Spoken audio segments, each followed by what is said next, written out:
क्या हुआ जब अचानक अयोध्या पहुंचा।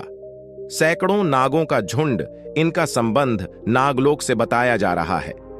आखिर राम मंदिर की प्राण प्रतिष्ठा से पहले अचानक इतने सारे चमत्कार क्यों हो रहे हैं? सबसे पहले गिद्धों का झुंड राम मंदिर के आसपास दिखाई दिया गया, जिसे जटाई के वंशज कहा जा रहा है। लोग इनकी पूजा कर रहे हैं। इसके बाद कुछ भालू अयोध्या में अचानक से देखे गए, जो कि जामवंत का प्रतीक है।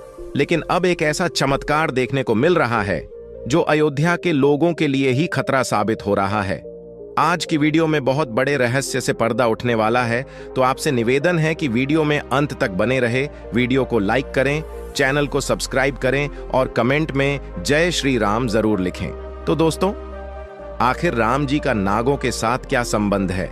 आखिर प्राण प्रतिष्ठा से पहले इतने सारे नाग एक के बाद एक अयोध्या में क्यों निकल रहे हैं, वो भी अलग अलग प्रजाति के पल?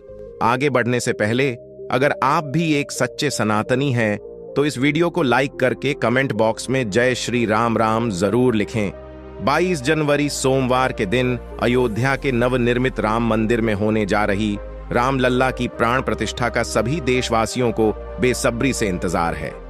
राम जी के भव्य स्वागत की तैयारियां जोरों शोरों पर है। यह तारीख कोई आम तारीख नहीं है, बल्कि इसके पीछे बहुत ही खास महत्व छिपा हुआ है। आखिर राम मंदिर की प्राण प्रतिष्ठा के लिए 22 जनवरी का समय ही क्यों चुना गया? इसके पीछे का रहस्य जानकर आपके भी होश उड़ जाएंगे। त्रेता युग में प्रभु श्री राम का जन्म अभिजीत मुहूर्त में हुआ था। 22 जनवरी पर सोमवार के दिन मृगशिरा नक्षत्र में अभिजीत मुहूर्त का संयोग बन रहा है। यही कारण है कि इस तिथि को रामलल्ला की प्राण प्रतिष्ठा के लिए चुना गया है। साथ ही यह भी माना जा रहा है कि इस शुभ मुहूर्त में रामलल्ला की प्राण प्रतिष्ठा करने से प्रभु श्री राम सदैव मूर्ति के अंदर विराजमान रहेंगे। लेकिन जैसे जैसे प्राण प्रतिष्ठा का समय नजदीक आ रहा है, वैसे वैसे अलग अलग प्रजाति के नाग अचानक ही अयोध्या में प्रकट हो रहे हैं, जो कि अयोध्या वासियों के लिए खतरा बनते जा रहे हैं। लेकिन गिद्धों का और भालुओं का संबंध तो प्रभु श्री राम से बताया जाता है। उन्होंने रामायण में उनकी सहायता भी की थी। लेकिन इन नागों का श्री राम के साथ क्या संबंध है? आज की वीडियो में इस रहस्य से पर्दा उठने वाला है। चौंकाने वाली यह है कि इनमें दो प्रजाति के नागा अलग अलग क्षेत्र में बार बार निकल रहे हैं, जिनका संबंध वासुकी और तक्षक नाग के साथ जोड़ा जा रहा है। ऐसा कहा जाता है प्रभु श्री राम के भाई लक्ष्मण साक्षात अनंत शेषनाग का रूप है, और वासुकी नाग, तक्षक नाग और शेषनाग तीनों ही आपस में भाई है, जिसमें रक्षक और वासुकी नाग पाताल में निवास करते हैं और शेषनाग बैकुंठ में भगवान विष्णु की सेवा करते हैं। तो अंदाजा लगाया जा रहा है कि जब प्रभु श्री राम अपने भाई लक्ष्मण यानी शेष नागा और माता सीता के साथ अयोध्या धाम पहुंच रहे हैं, तो क्या शेषनाग के दोनों भाई पाताल में से उनसे मिलने के लिए बार बार प्रकट हो रहे हैं? दोस्तों, यह रहस्य बहुत बड़ा है, क्योंकि अयोध्या के क्षेत्र से जब एक सांप को पकड़कर सुरक्षित इलाके में छोड़ा जाता है, तो वहीं सांप पुनः राम मंदिर परिसर में भी देखा जाता है, जिससे कई बार मजदूरों को भी काम करने में भय महसूस होता है। लेकिन जय श्री राम का नाम उन्हें हिम्मत देता है। आप भी नीचे कमेंट बॉक्स में जय श्री राम जरूर लिखें। लेकिन दोस्तों को प्रभु श्री राम का नागलोक के वीडियो के साथ क्या संबंध है, वह सच्चाई जानकर आपके पैरों तले जमीन खिसक जाएगी, क्योंकि पूरे घटनाक्रम को मल्टीवर्स के साथ जोड़कर देखा जा रहा है, जिसे हिंदी में सृष्टि चक्र कहते हैं। मल्टीवर्स की सच्चाई जानकर आपके भी रोंगटे खड़े हो जाएंगे। जिस संसार में हम रहते हैं वो सृष्टि अब विनाश के चक्र से गुजरती है।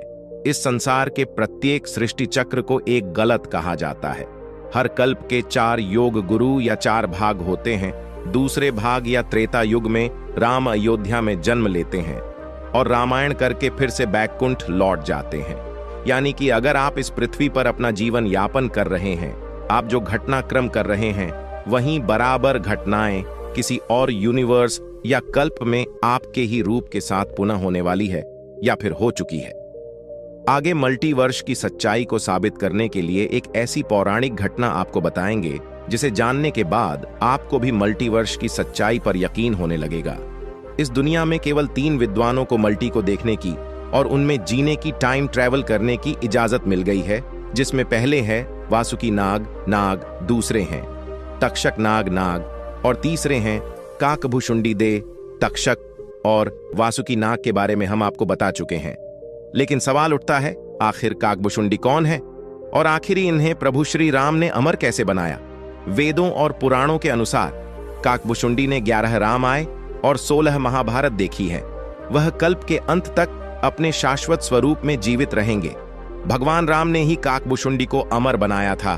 कौवे के रूप में अपने एक जन्म के दौरान काकभुशुंडी की मुलाकात बालक राम से हुई। प्रभु खेल रहे था और उसने उसे पकड़ने की कोशिश की। समय आने पर काकभुशुंडी को भगवान के मुख के दर्शन हुए।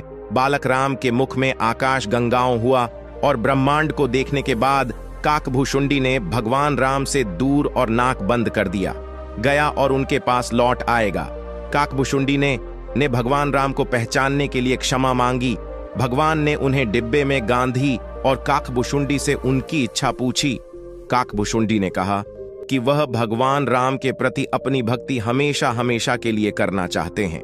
काकभुशुंडी के प्रेम और समर्पण से प्रसन्न होकर भगवान राम ने उन्हें आशीर्वाद दिया कि काल काकभुशुंडी को नहीं मार सकता और वह इस कल्प के अंत तक जीवित रहेंगे, जिसके बाद सृष्टि के 27 चक्रों तक जीवित रहे। उन्हें अमरता का वरदान प्राप्त हुआ के रूप में जीवित रह रहे हैं, क्योंकि उन्हें भगवान राम के निकट रहने का अवसर मिलता।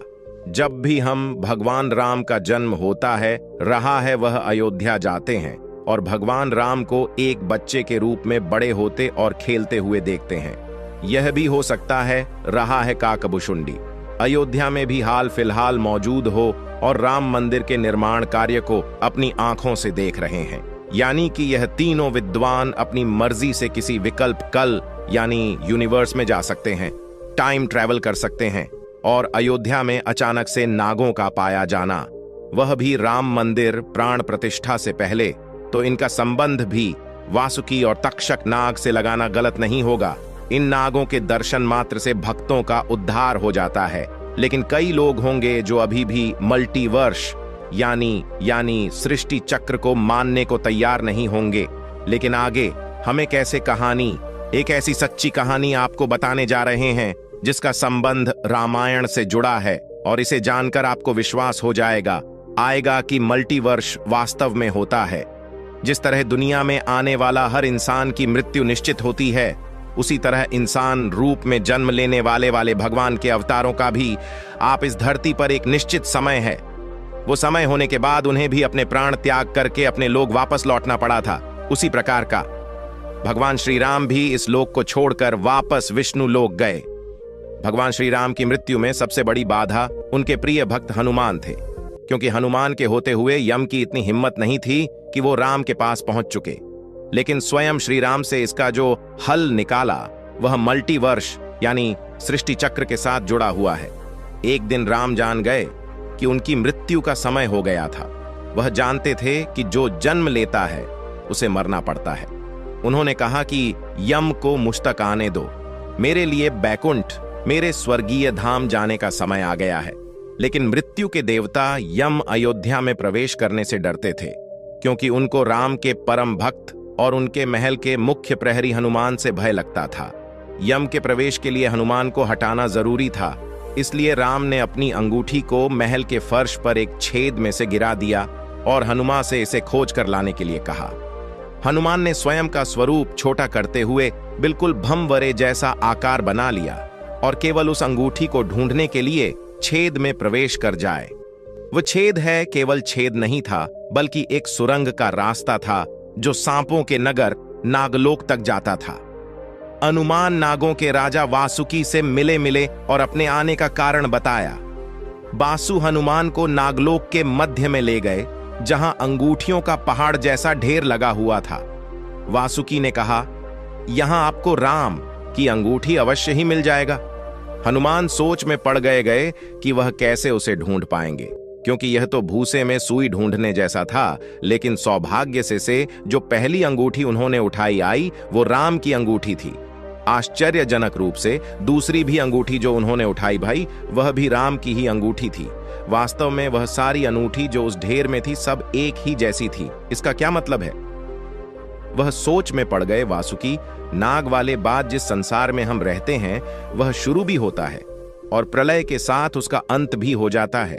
था कि एक विकल्प में चारों युग आते हैं और समाप्त भी होते हैं, और हर सतयुग के अंत में एक वानर इस अंगूठी का पीछा करता है और पृथ्वी पर राम मृत्यु को प्राप्त होते हैं। इसलिए यह सैकड़ों हजारों कल्पों से चली आ रही अंगूठियों का ढेर है। सभी अंगूठियां वास्तविक है, अंगूठियां गिरती रही हैं और इनका ढेर बड़ा होता रहा। भविष्य के रामू की अंगूठी के लिए भी यहाँ काफी जगह है।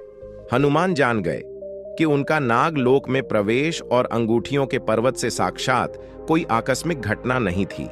यही मालती वर्ष का रहस्य था। यह राम जी का उनको समझाने का मार्ग था कि मृत्यु को आने से रोका नहीं जा सकेगा। राम मृत्यु को प्राप्त होंगे, संसार समाप्त होगा, लेकिन हमेशा की तरह संसार पुनः बनता है और राम हम पुनः जन्म लेंगे।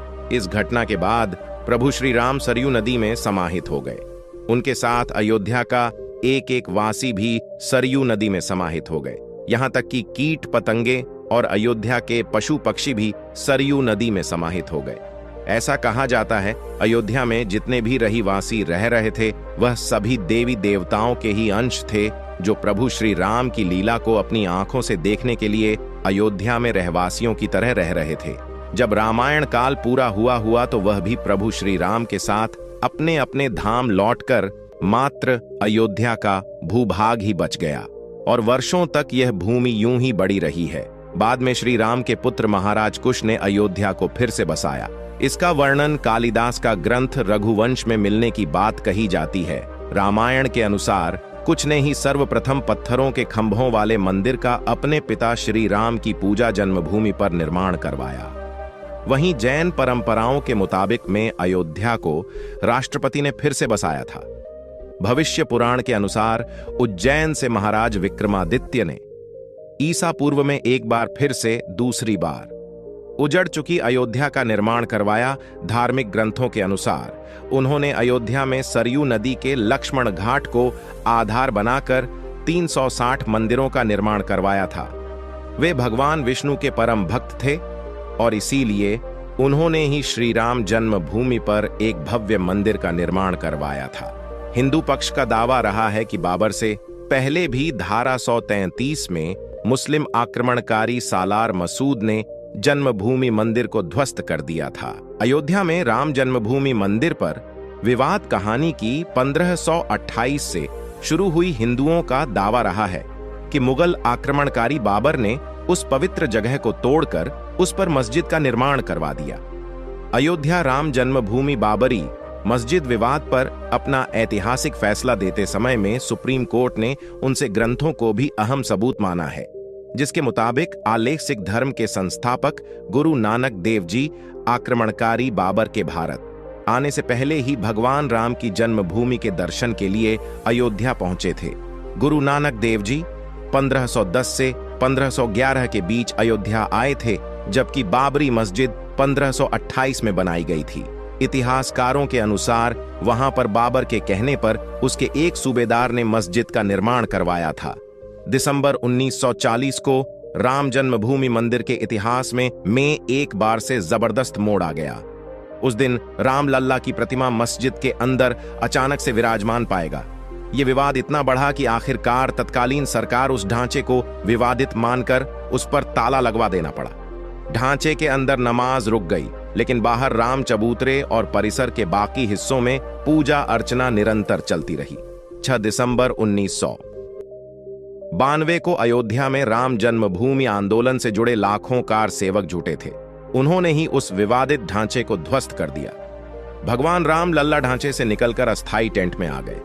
यानी कि राम मंदिर का इतिहास बहुत बड़ा है, कई लोगों के संघर्ष की कहानी है और कई कार सेवकों के बलिदान का प्रतीक है।